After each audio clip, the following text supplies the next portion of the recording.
There he is, the man, the myth, the legend. How are you, sir? Just thinking about how we need to update our opening little intro.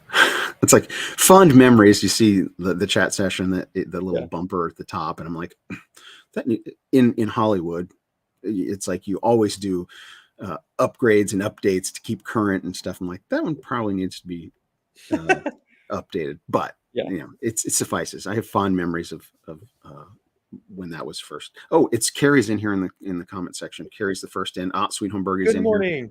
Everybody's saying hi to you because they were already hanging out with me for half an hour before this at Bible every morning. So they'd rather see your face and listen to you talk now. And I got on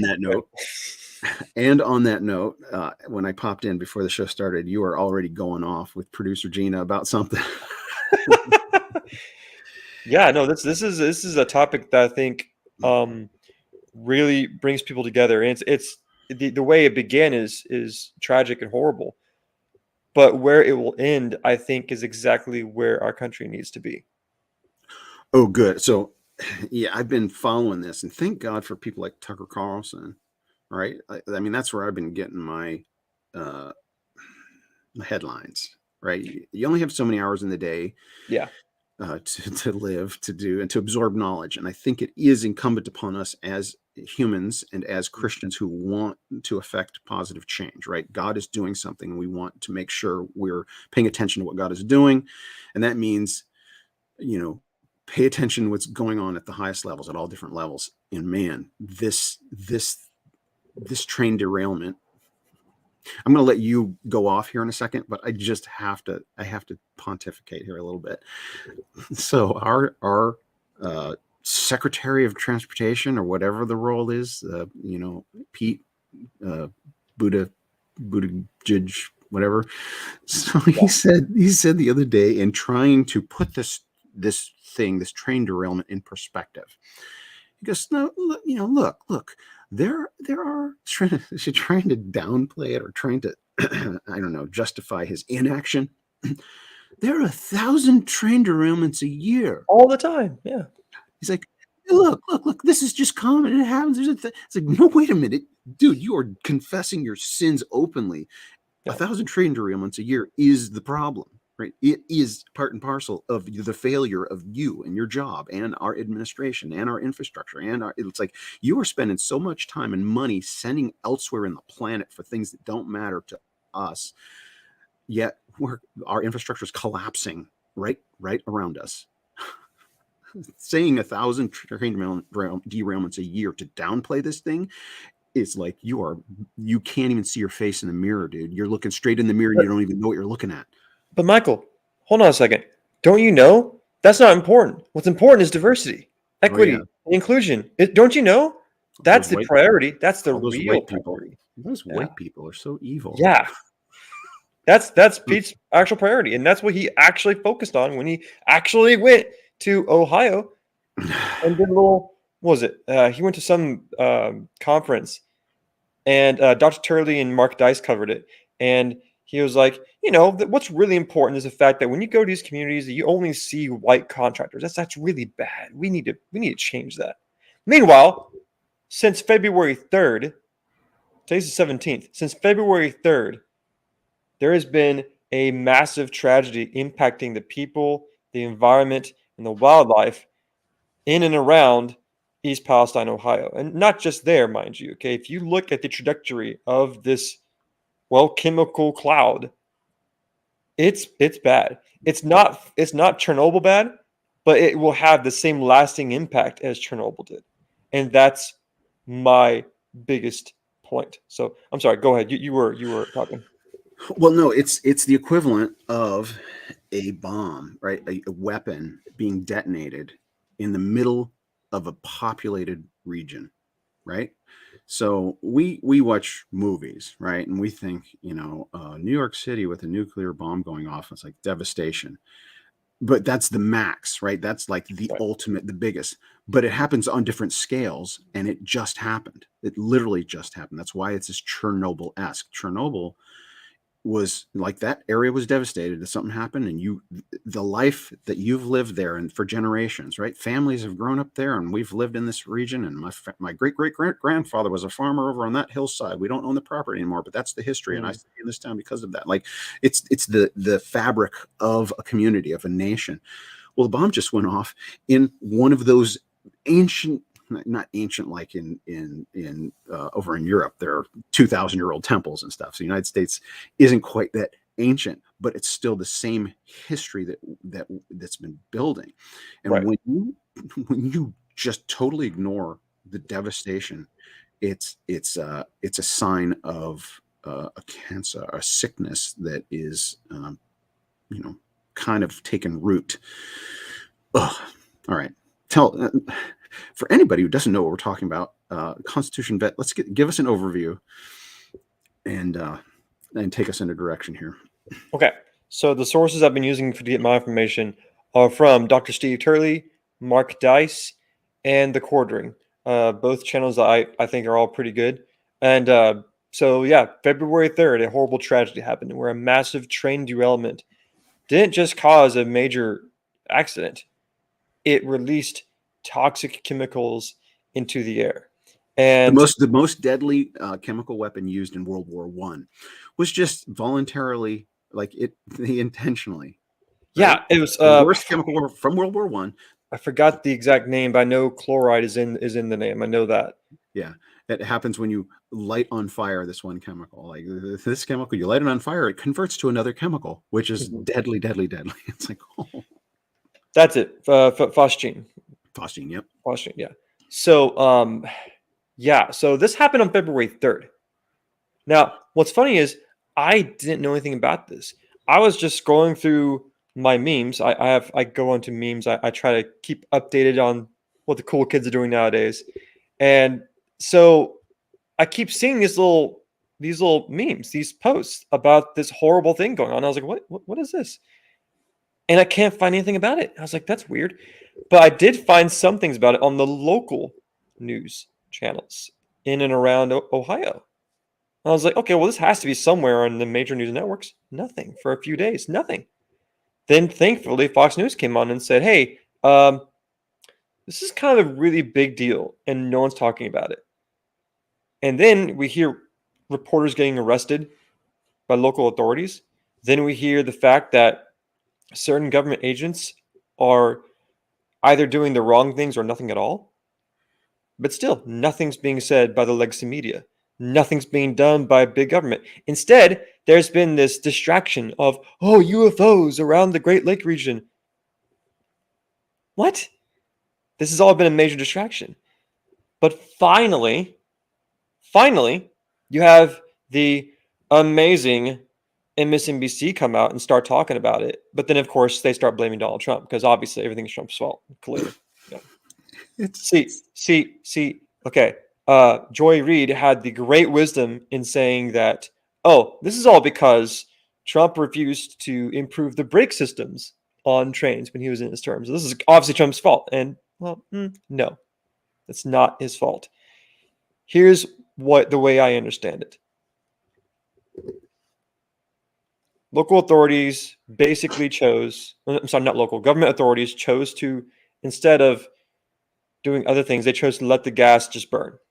Just let it all burn.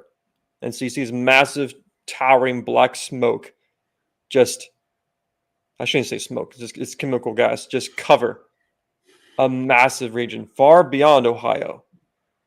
And then, of course, you start seeing animals dead, wildlife dead. You start seeing water not being safe to drink. And, of course, recently the EPA is like, oh, no, water's totally fine to drink.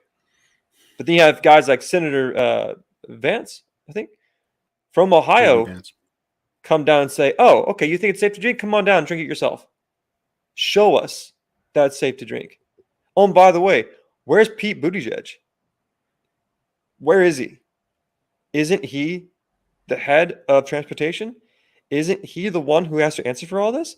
Isn't he the one who took paternity leave when we had that massive couple years ago? Mm-hmm. Oh, yeah. Where is he? And then fast forward to recently, the mayor of Palestine organized a town hall for its residents. And the quartering, that channel, he showed some Twitter images, and the gym where the town hall was at, packed, full of furious people, and rightfully so. And all these people were demanding, where the hell is the government? Where's Pete Buttigieg? Where's the accountability? Where's FEMA? Yeah, where's FEMA? Where's the EPA? Where's everybody? And the worst part of all, I just learned, Norfolk Southern, the actual company for the train, they didn't even bother showing up to the town hall. They weren't there. And so Dr. Steve Turley made a great point. He observed that all this going on is playing into a larger theme. And that larger theme is called neo-feudalistic society. What he's talking about, and as you mentioned earlier, in the Middle Ages, you would have feudalism. Basically, what that means is you have the nobles who are in their castle, and then they own a ton of land. And on that land are all the peasants. Peasants work the land, they do all the work, and the nobles are the ones in the castles. Okay? That's where we're at right now. See, when we, the mere peasants, do anything remotely bad, the whole world knows. The nobles talk about it. They chastise us. They treat us like criminals. Oh, how dare you?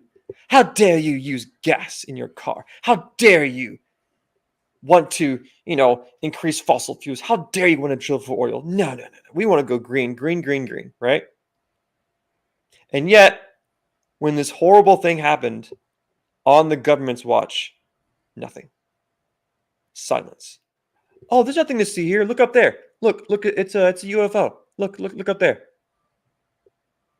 So, what I said before, this began tragically, but I think this is just one more nail in the coffin. This is just one more thing that can bring people together, people from all walks of life, together on one thing. Hey, we may not see eye to eye, but we both agree this is horrible. We should not have to struggle for the human right to breathe.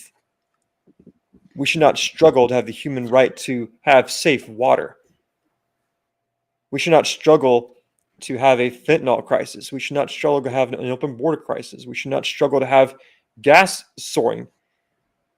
So the more these government nobles do nothing, the more it unites the people, the peasants, against the permanent political class. Right. Like on the micro level, the micro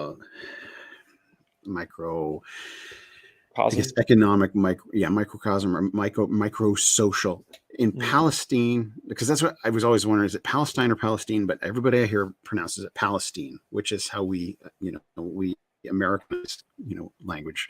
So I think it's in Palestine, Ohio. Anybody there, yes, it leaned right. That region went for Trump, etc. But it wasn't 100% for Trump. There's a large contingent of lefties, or and when I say lefty, you tend to think of activists and rabid, but people that just vote Democrat because my father voted Democrat, and right. That don't pay attention, and they're just like, well, what's wrong with Biden? He's a nice old man. That group, however large it was in Palestine, that group is going, where the heck is my government to save me and help me? And so it's those people being red pilled, right? As bad as something like this is, it has a broader effect, right? As Romans 8:28, which is kind of perpetually in motion, all things work together for good, right? As horrific as this is, people losing their livelihoods, losing all their property values, everything they've had invested, the culture, everything gone. Suddenly, it wakes people up. It wakes people up. It snaps them to attention. It's like, oh, my government doesn't actually care about the environment.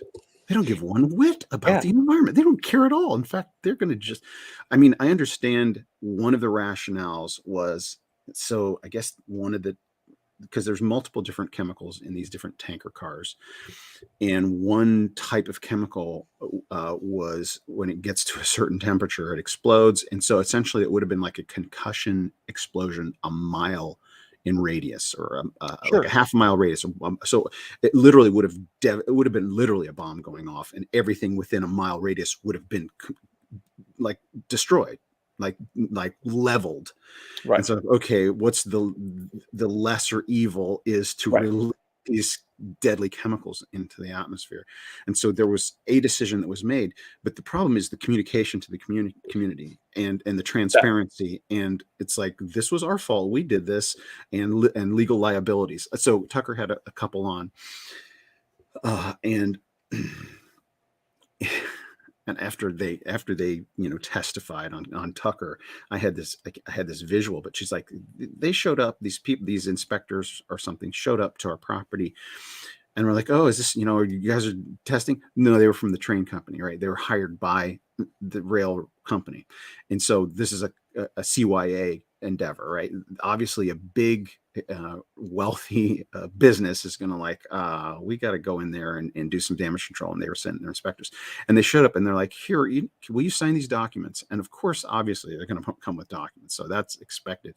But it's all this like, release us from liability, right? If anything bad happens, and the people that Right. Tucker interviewed, they're like, we're not signing this. I'm not signing that. Yeah. But I had this visual, and somebody could create this meme. It's probably already been made, but a guy walking up, you just see these two just ordinary people on their little piece of property, kind of rural, maybe with a piece of straw sticking out of one of their mouths, going, hey, the hicks, the normal people. Yeah. And a government official or somebody with emblazoned on their hazmat suit, like full hazmat suit with a clipboard and paper clip, saying, can you please indemnify us from, like, you just see that visual. It's like, Yeah. Yeah. are you kidding? No.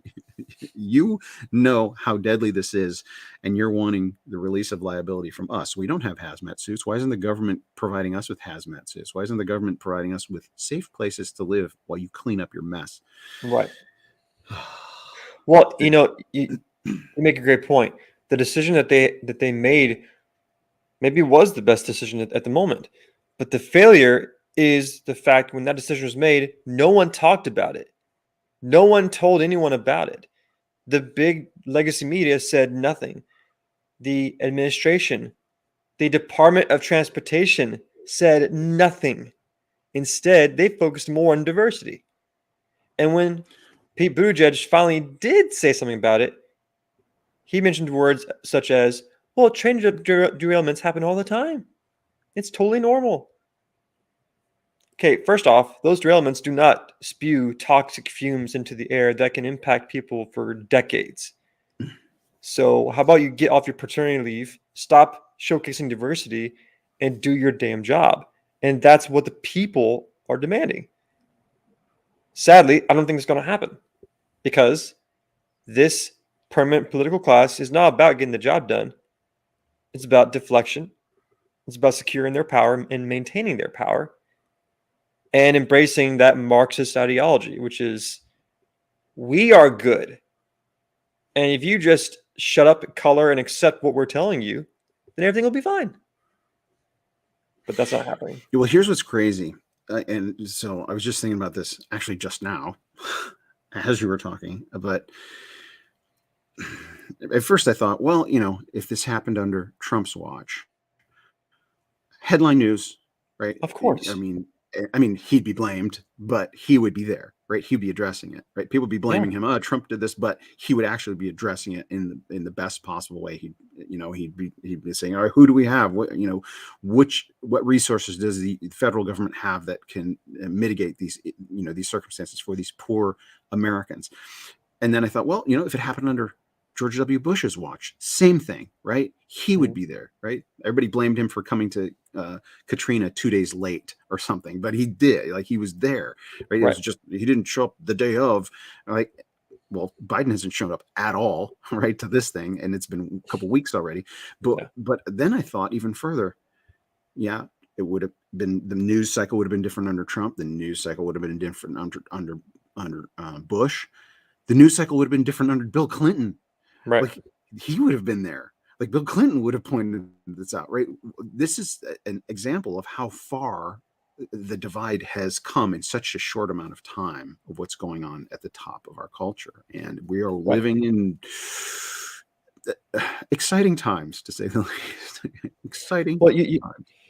you mentioned Bush, so now the EPA is basically telling the people of Ohio, of Palestine, Ohio, hey, this is fine. Everything's fine. There's nothing wrong. Everything's fine. Nothing's toxic.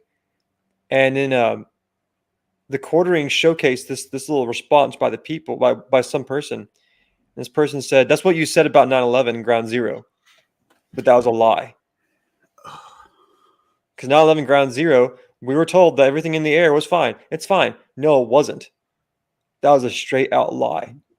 That's a really good analogy. So the people are not trusting anymore.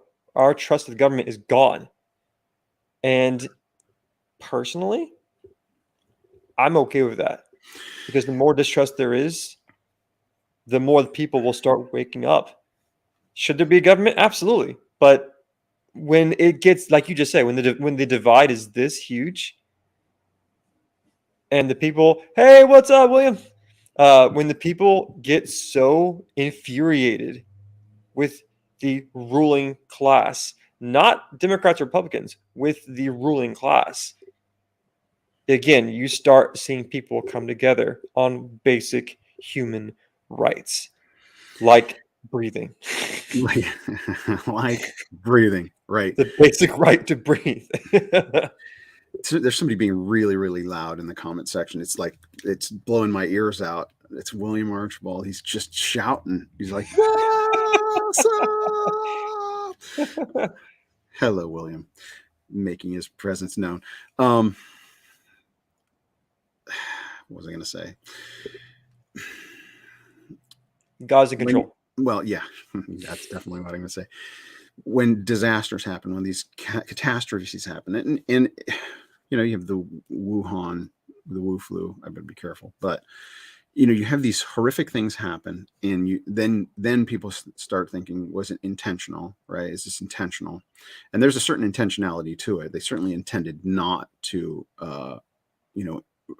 refurbish or to look at the infrastructure and rebuild where necessary. So but there is the potential, right? The ultra conspiracy theorists are like, let's derail this deadly thing in a Trump supporting region, right? And so people can go all the way to that, like, oh, this was planned.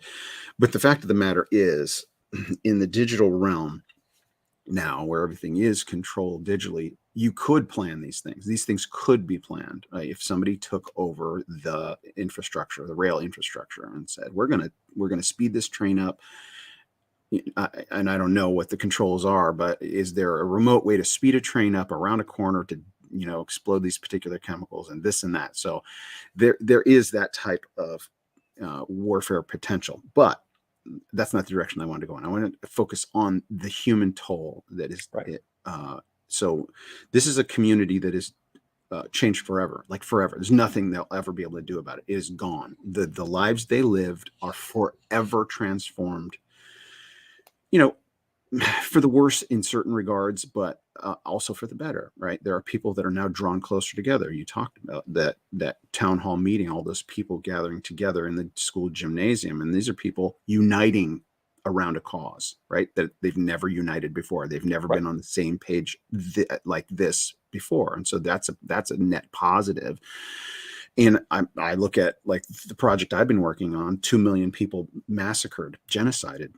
Right. And it's like, oh, God is in control. He orchestrated that, right? Somehow he orchestrated these things. Like these aren't accidents, right? He is actually knew it would happen, and so it's like we need to adjust our thinking and our dialoguing on these. It's exposing evil at a human toll, right? God is exposing evil at a human toll. Well, why would God just, end innocent, these people weren't innocent, or these people were innocent, et cetera, et cetera. It's like God has a bigger plan, right? Eternal life, right?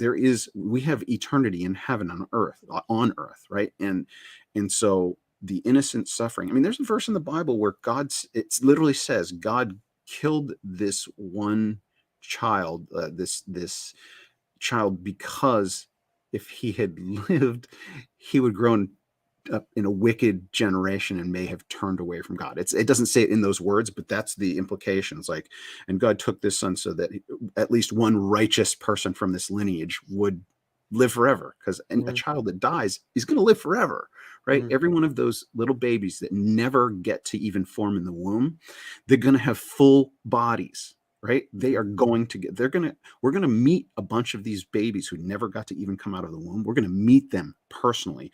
And we're going to be like, well, welcome to what it's like to have a physical body. Thank God, right? That God had a bigger plan. And we tend to look, and so it's a hard thing to reconcile innocent suffering, but God is there as well, right? There's something more important going on. And it's evil being exposed and eradicated. And that's what's happening. Right. The people of Palestine have seen evil like never before. All right. They're seeing it clearly. And when evil exists, you must reconcile. If evil is a real thing and actually exists, therefore God. Right? Therefore God. You can't have evil without good. And what is good? There is no source of good but God. None is good but God. And the people of Palestine now have a rallying cry. Now they have the enemy. They know exactly who the enemy is. There's no debate anymore. It's clear as day. And the people around Palestine and around Ohio, who will also be impacted by this. Make no mistake, and Pennsylvania, right? It's right on the edge of Pennsylvania. Yeah. This toxic cloud doesn't just stop at the border of Pennsylvania. No, it goes beyond. It's huge. People around that region now have a prime focus, and that is to depose, not to vote. What's the right word to use? To eliminate the threat. Yep. I'll just say that. The people now have a clear vision, the clear goal. And there's nothing that the current political class is going to be able to say to stop their focus now.